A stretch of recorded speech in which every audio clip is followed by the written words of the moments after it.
In this lesson, we're going to take what we learned in the last lesson and apply it to graphing some polynomial functions. So I'm going to just go through some steps that I think are, they're not the only way to do this, but I feel like they're generally a good guideline for how to work your way through any polynomial graphing situation. And then we're going to graph ourselves a couple of polynomial functions. So let's take a look at what are the steps to graph. So steps. You guys like steps. I'm not going to tell you exactly what to do every time, but this kind of lays out just what are we looking for when we want to get a good, accurate polynomial graph. So step 1, okay, find x and y intercepts. Now, as we talked about in the last lesson, that means that we have to factor if we want to try to find those x-intercepts, okay? And so what you guys might be saying or thinking is, well, if there's a common factor of x, I can factor that out. I can factor some quadratics, and if my factoring's really solid, I might be able to factor a cubic using by doing it in pieces. However, I just wanted to let you know that we actually never learned how to factor anything with a degree higher than that of a quadratic. And to which I would reply, you're absolutely right. The next 2 lessons are going to be about how we can find x-intercepts when we have a higher degree polynomial and we haven't, it hasn't been placed in factored form for our convenience. Today, we're going to be working with polynomials that are already in factored form. Okay, so step 1 is find our x and y intercepts. Step 2 is going to be find the end behavior. Okay, so there are 3, from the last lesson, there are 3 different kinds of end behavior. I'm going to draw them like sort of a line. We can have a line or a quadratic. So end behavior can be down to up or up to down if we have an odd degree polynomial. And if it's an even degree, it can be up, up, or down, down. So those are the 4 different types of end behavior we might have, and we need to be thinking about where those go. You may need to expand your brackets, because sometimes if you have a factor like, for example, 1 minus x, that minus is going to affect whether the leading coefficient is positive or negative because it's a minus on an x. All right, step 3 is going to be find multiplicities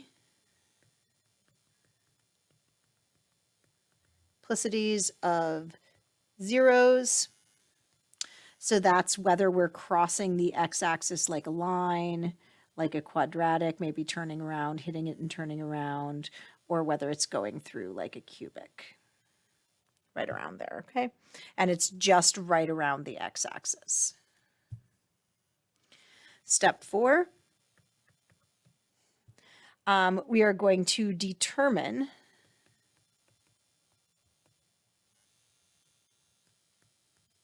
where y is plus or minus. And the way we do that is we kind of combine the things we've done so far. So we find the end behavior, then we kind of remember we can only cross the x-axis at an x-intercept. So we go and see where that first x-intercept is, then we cross there, and then we might go back or not. And it's useful to just think about where we cross. This is about thinking where we cross the x-intercept. So step 5, once we kind of have an idea of what that shape is starting to look like, where it's positive, where it's negative, here's where we start using a strategic table. So we're going to estimate turning points. So being able, here we're going to hit the limit of what we can do using pre-calculus techniques.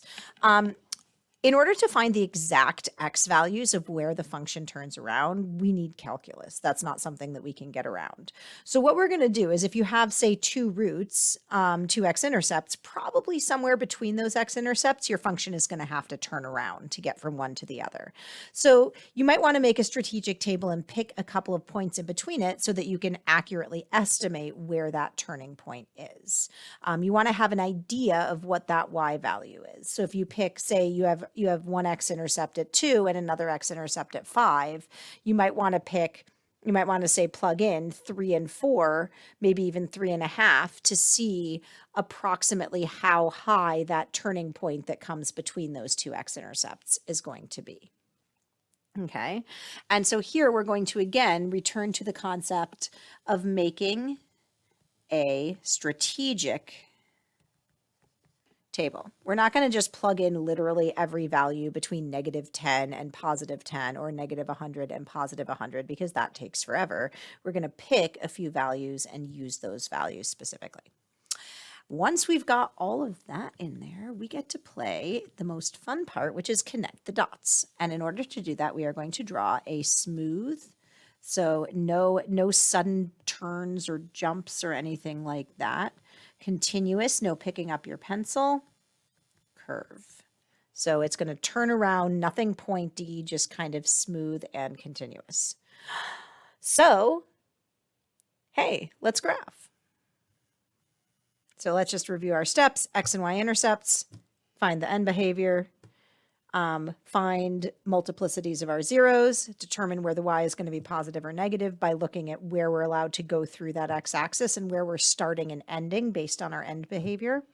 Find the turning points by making a strategic table. We're not really going to find them. We're just going to get as close as we can. And then we'll just draw our smooth and continuous curve. Okay, I'm going to draw an x-axis and a y-axis. I am not going to label them yet because I want to figure things out. So let's look at our example. So example 1. Okay, we're going to graph. And you're welcome, this one is in factored form. So we're going to start with working with polynomials in factored form because we don't quite have the tools to deal with ones that are not in factored form. Okay, so we have y is x minus 3, x plus times x plus 1 squared times 2 minus x. So first of all, let's see if we can find our x-intercepts. So x-intercepts, well, it's in factored form, so this is the places where y equals 0. So that is at x equals 3, x equals minus 1, and x equals positive 2. Okay, so we can see that those are the x values that will make each of those things that are being multiplied 0. So we have x equals 3, so I'm going to go out 1, 2, 3. And then we have x equals 2, and then we have x equals minus 1. So those are important points, and I'll go up to minus 2, maybe minus 3.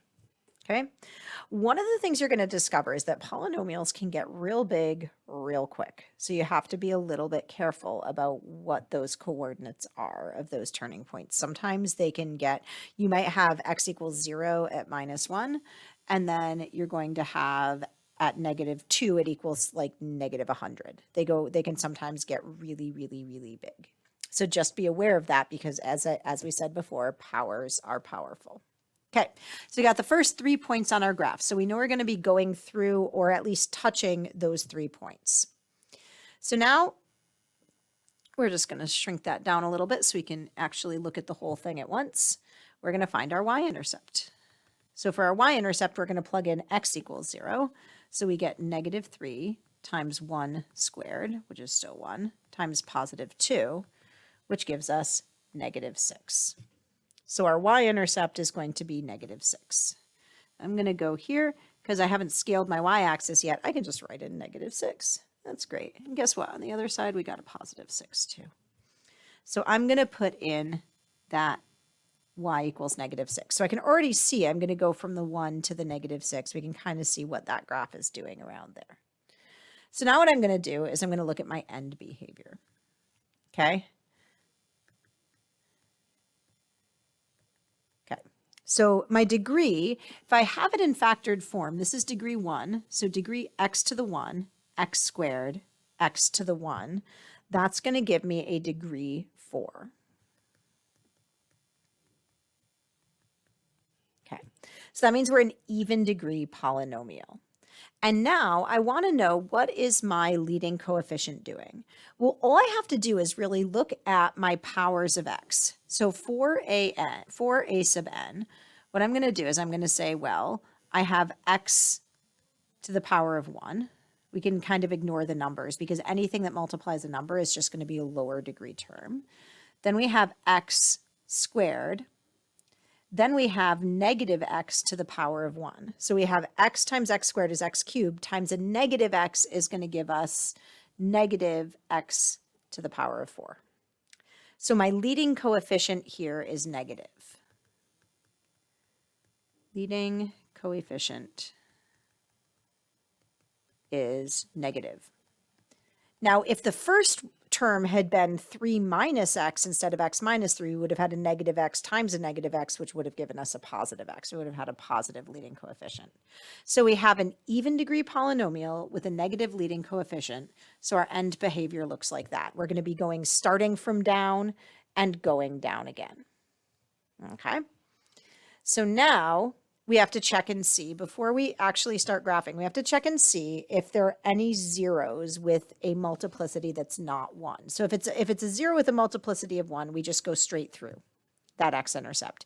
If it's a 0 with a multiplicity of 2, we hit it and turn around. If it's a 0 with multiplicity of 3, we go through, but we make little bit of a cubic right there.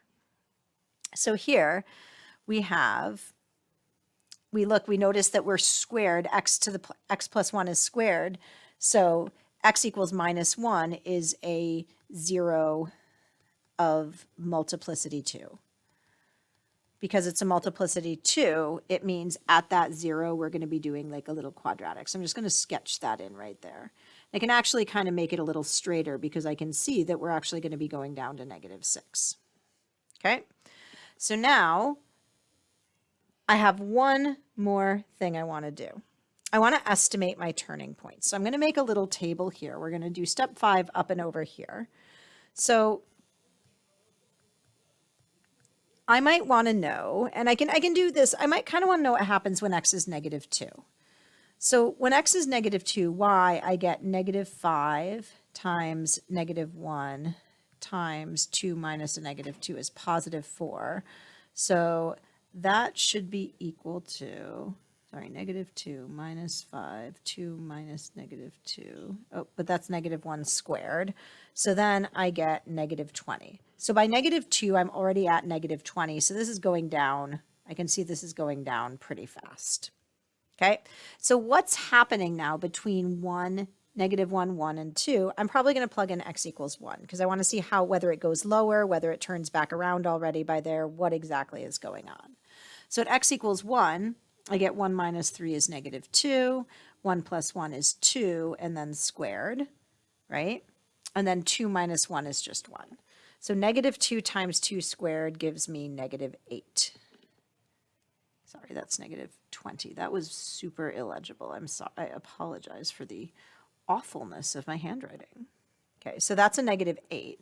So we're going to be going down just a little more here. So it looks like that's actually going to be a little maybe straighter than I drew it. I don't really know where it's kind of going to turn around and start going back up, but I can estimate that it goes a little lower here. So at some point it's going to go back up. 2 and 3 are roots of multiplicity 1, but between 2 and 3, I'd kind of like to know how high that goes as well. So I'm going to do plug in 2.5. So 2.5 minus 3 is negative 0.5. And then 2.5 plus 1 is 3.5. Let's see, 2.5 plus 1 is 3.5 squared. And then 2 minus 1 is negative 2 minus 2.5 is negative 0.5. So we are going to be positive. That makes sense. So that is, let's just do this all in halves. So this is negative 1/2, 3 halves squared, so 3.5, that's 7 halves. So 7 halves squared is 49 fourths times negative 1 half. Again, so the fourths, negative 1 half, so it's 49 divided by, that's a positive 1/4, so it's 49 over 8. And 48 over 8 is 6. So this is just above positive 6.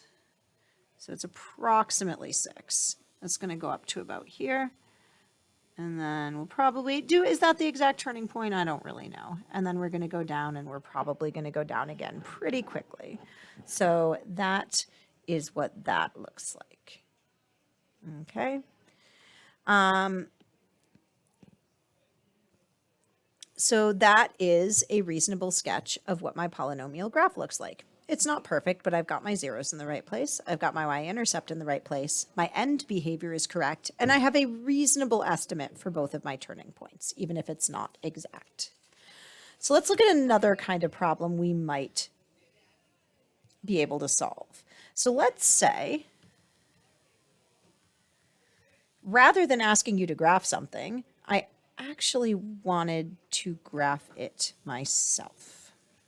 Okay, I already have a graph, and I want to be able to write down what the equation of that graph is. Okay, so if I have a -1 here, -2, and we have a -12 down here, 1, 2, 3. We're going to come up here, turn around. We're going to go down through this -12, go up. We're going to hit that 2, turn back around, turn around, and then go up through the 3.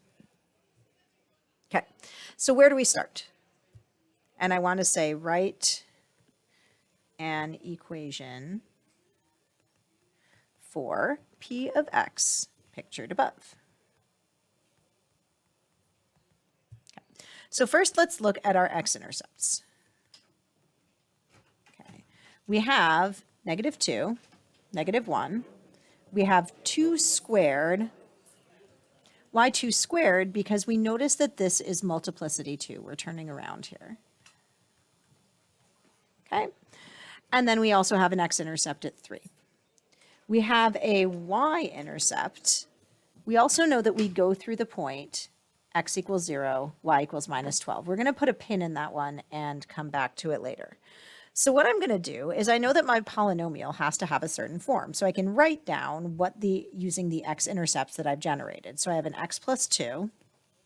I have an x plus 1. I have an x minus 2, but squared. And then I have an x minus 3. But how do I know? If I actually calculate this out, that's 4 times -3 is -12 times 2 is -24. How do I make it so that this actually goes through the right y-intercept? Because the polynomial I've written doesn't have the correct y-intercept. Well, the only thing I can write here without changing what the x-intercepts are is a leading coefficient. So an a here. If I try putting anything inside, I'm going to change where my x-intercepts are, and I don't want that. So what I'm going to do now is I'm going to substitute my x and my y in for x and y and solve for what a, which is that leading coefficient, is going to be. So p of x is going to be -12. That's my y value. That's equal to a times 0 plus 2 times 0 plus 1 times 0 minus 2 squared times 0 minus 3. So when I simplify my right-hand side, I get -12 equals -24 times a, and I can solve for a. So a is equal to 1/2. So now I can go back and I can write my p of x equals 1/2 times x plus 2 times x plus 1 times x minus 2 squared times x minus 3. And that's the final answer that I have.